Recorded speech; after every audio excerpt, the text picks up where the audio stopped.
Hey there, I'm Anthony Romano, and I'm going to explain in this video one of the biggest muscle building myths that you probably believe. Now, like most myths, there is a kernel of truth in this myth, but I'm going to explain it in this video. Now, before I explain the biggest muscle building myth, subscribe to me, like this video, follow my Instagram, go to my website if you want to work with me one-on-one coaching, want my other programs, merchandise, all that other stuff. And, thanks to everybody who's been messaging me during the quarantine because I took a break from making videos for a bit. I'm alive. Don't worry about that. All right. And hopefully you're doing well too.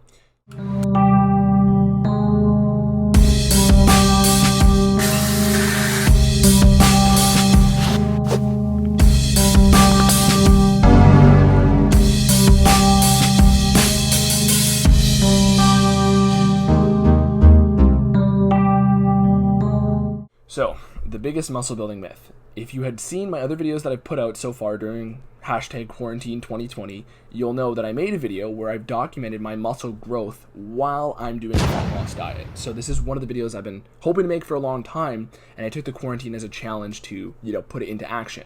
And basically, if you had seen that video, you would have seen that I had built several pounds of muscle, right, according to a scale. So realistically, even if some of it's water weight, at least there's some objective muscle growth. And there was very consistent trends to show that I built muscle at the same time that I've leaned down. And this was my goal because I wanted to show people that A, you don't need a big fancy gym, and B, you can also build muscle while cutting fat. However, that part's a little bit of a complicated process. And I also did it fully ketogenically. So not only can you build muscle ketogenically, but you can do it at the same time while burning fat. So we got three things. You can build muscle without a fancy big ass gym if you train appropriately. You can build muscle on keto, and you can build muscle while you're burning fat. And you can also, the avenue to doing that is ketogenic dieting. But before I explain what you actually have to do to build muscle more effectively and the approach you have to take, I'm going to explain how everybody approaches muscle building already, okay? And that is through the calories in, calories out, protein's the only thing that matters, dieting, okay? Chicken and rice, all that stuff, but high calorie, high protein. That's how everybody looks at muscle building and training. But I know it's easy to roast that whole, basic conception of, fitness goals, which I do very often to make a point. But again, I'm doing this to make a point visible to you so I can illustrate the example. And here's the thing. Essentially, messing with my mic a little bit there. Essentially, when you have that conception of, muscle building, you're implying that muscle building is dependent on you having a calorie surplus. Now, that will definitely help. And I'm not saying that's completely wrong. I'm just saying that it looks at only one side of the coin. As you've heard me explain in other videos, there's two sides of the coin to body composition goals. There's the quantitative, which is how many total calories, how much total protein. And then there's the qualitative, which is how likely is this food to spike my insulin? How likely is this food to make me store fat based on its insulin spike, right? So on one side, you have the total amount of food, and lowering that is going to make you lose body fat, for example, because of the energy total, or because it made you produce less insulin because you ate less food, which is actually what happened. And on the other side, you can have a diet where you eat very low insulin producing foods, so ketogenic diet, or you can do lots of fasting to lower your insulin. So there's two different sides of every coin. But when we're looking at muscle building, the point of this video is that your body can adapt without full reliance on external variables. And the initial conception of muscle building places a large amount of weight on those external variables. It places a huge amount of weight on external supply of food, on external supply of protein, having 250 grams a day, having 3,000 calories a day, okay? But here's the thing. You wouldn't be here if humans needed that to grow muscle, okay? Because here's the thing. If you passed grade 9 science, you know that in order for something to be considered living, one of the requirements is that it has to be able to adapt. There's other ones like it has to reproduce, etc. But adaptation to its environment is key, okay? And if you think about this, let's play out an example here. Let's say it's 10,000 BC and you're building a house, okay? That's pretty hard, physically intensive, and your body would have to be capable of doing this.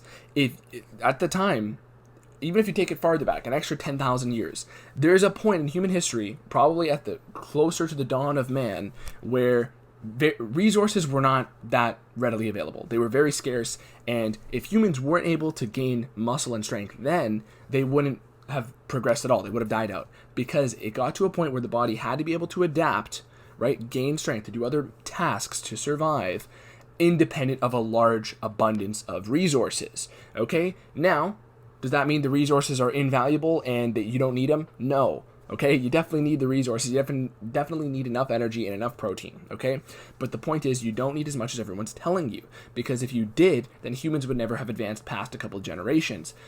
And here's the principle that you can take home, as I try to prove in that video I'm talking about, where I showed my documented progress in the quarantine. In that video, I proved that in a ketogenic, lower insulin environment, right? Not like jacked up insulin, but just the right amount, right? Just like fucking Goldilocks, just the right amount.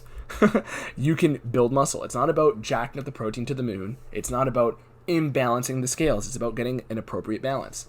And I didn't have jacked up calories. I wasn't eating sushi dinner every day. I wasn't eating out. I was eating only at home because of the quarantine, right? Go figure. And the point of that video was you can build muscle independent of those, external resources. But this is now the conceptual explanation. The conceptual explanation here is, if you simply have enough stressor, right, to your body will adapt. Now, will it adapt? Will it replenish itself better if you have more resources? Absolutely. But here's the thing. I've built more muscle. I'm bigger than I've ever been, right? And, that's not to say I'm Beefcake Mr. Olympia, but I've built more muscle and I've documented that and proved it, right? And shown that multiple pounds were gained at the same time fat loss was performed. And you can do the same if you make sure you take the right approach.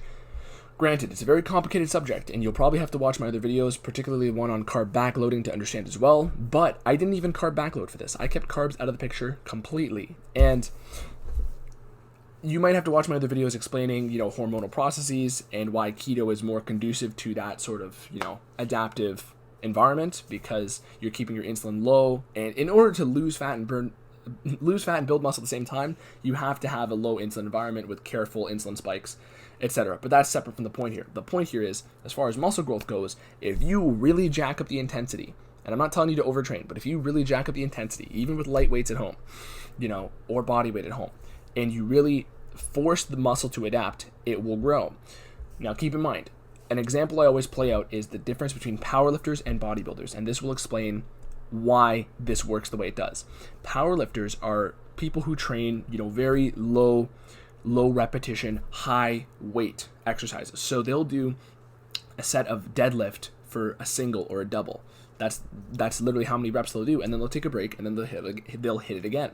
Bodybuilders take the opposite approach, and even though both of them get big, bodybuilders are more known for building shape and building the body. That's why they're called bodybuilders. And the type of training they do isn't fully strength oriented. There is an element of strength because there's always two sides to the coin, but at the same time, it's mostly focusing on hitting a large amount of intensity. So they pick the 8 to 12 rep range. They do more sets, more volume, because they're focusing on maximizing the breakdown of tissue and stressing the tissue. That's essentially what bodybuilders do. But at the same time, you can't just do, 1,000 repetitions of a pencil curl, because that's not going to stress you out enough.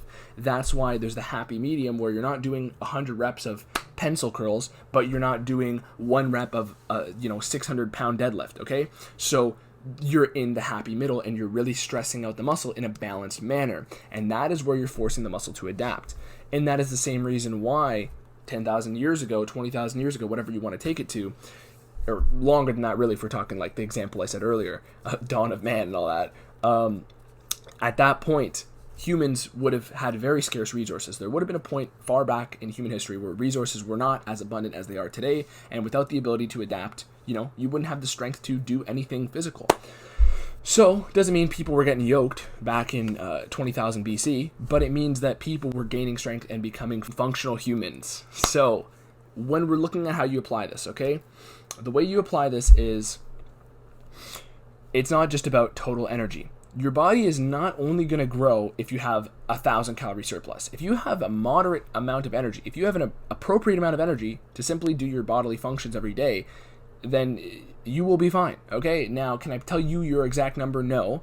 Can I tell you that it's around maintenance and a little bit more? Yeah, it doesn't have to be a massive calorie surplus. Calorie surplus will help, but more is not necessarily better, is the point of this video. The point of this video is not to tell you, just eat maintenance. No. Just eat maintenance plus 100 calories. No, that's not what I'm telling you. What I'm telling you is, Don't eat 1,000 calories over your maintenance and expect it to work. 2,000 calories over maintenance isn't better than 1,000. That's the point of this video. 2,000 might not even be better than 500 over your maintenance, especially when it matters what you're eating and the amount of protein you're eating.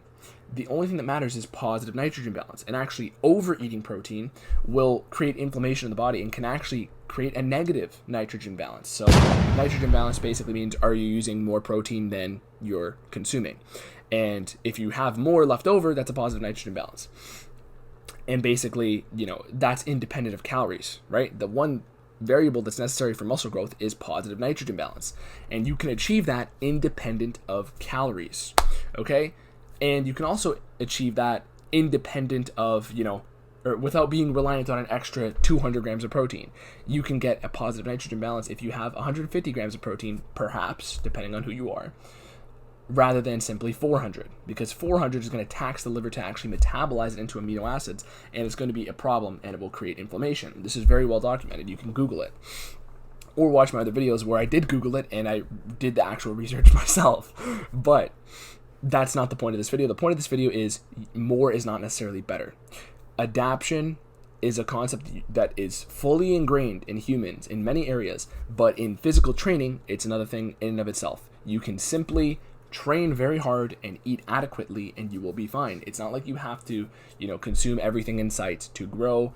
And a lot of people, I even have clients that I work with that are very hard gainers, and it does take a lot for them to grow. But the solution for them to grow is not simply eat 20 McDonald's burgers. It means eat a balanced amount of protein and fat, eat it from better sources that are of higher quality, not necessarily quantity. Okay, so that's it for this video.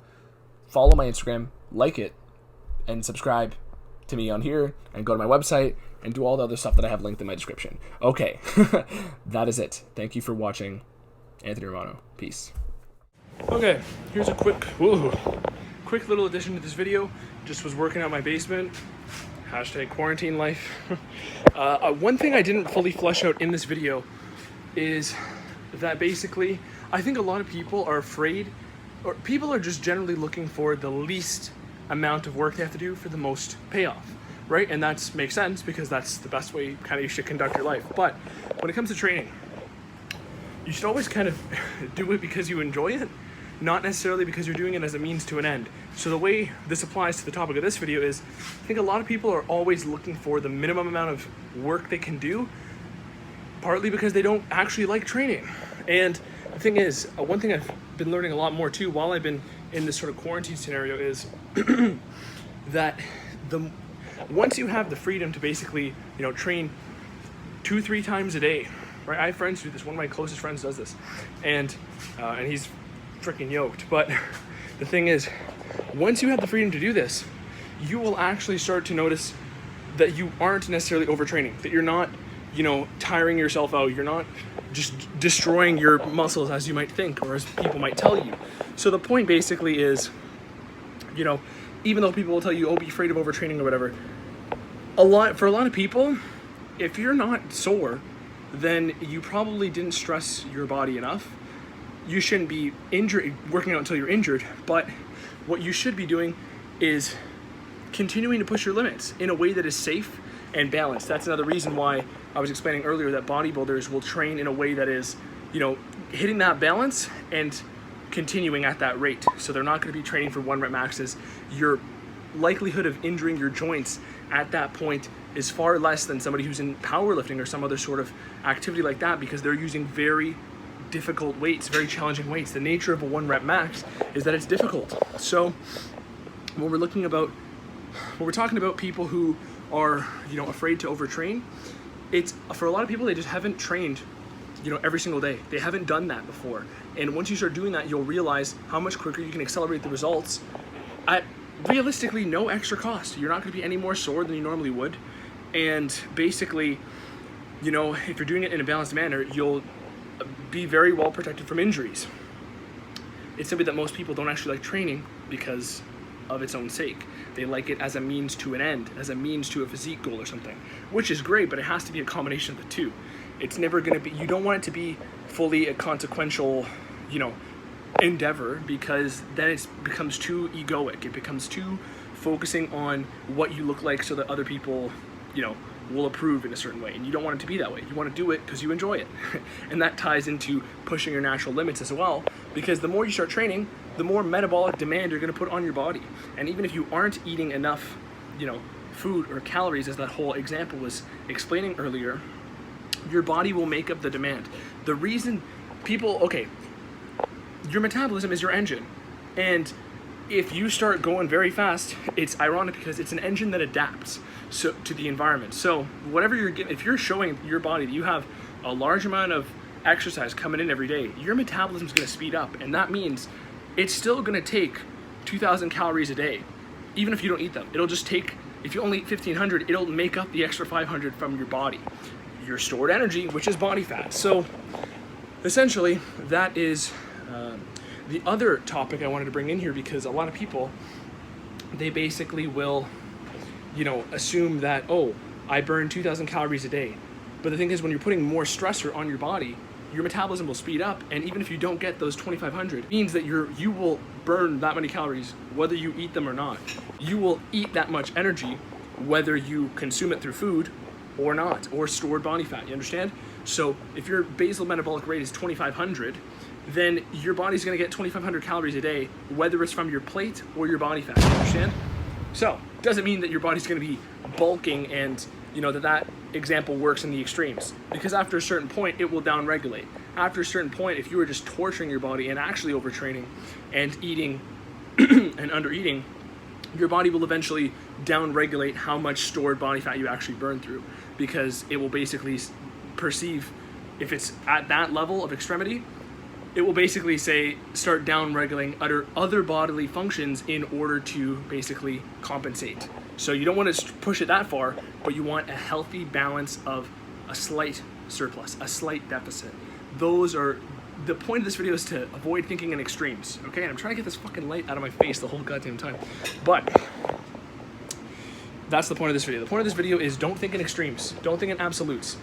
Of course, they're helpful a lot of times, but realistically, you don't need to think that way, and it's a lot more nuanced if you start looking at things besides, oh, training more than 4 times or 5 times a week is overtraining. That's an oversimplification that makes things binary, and there's a lot more sophistication to it than that. So that is the summation of this video. A lot of people are afraid to train multiple times a week. People are afraid, oh, if I start training, if you have more juice in the tank and you want to hit a second workout, hit a second workout, okay?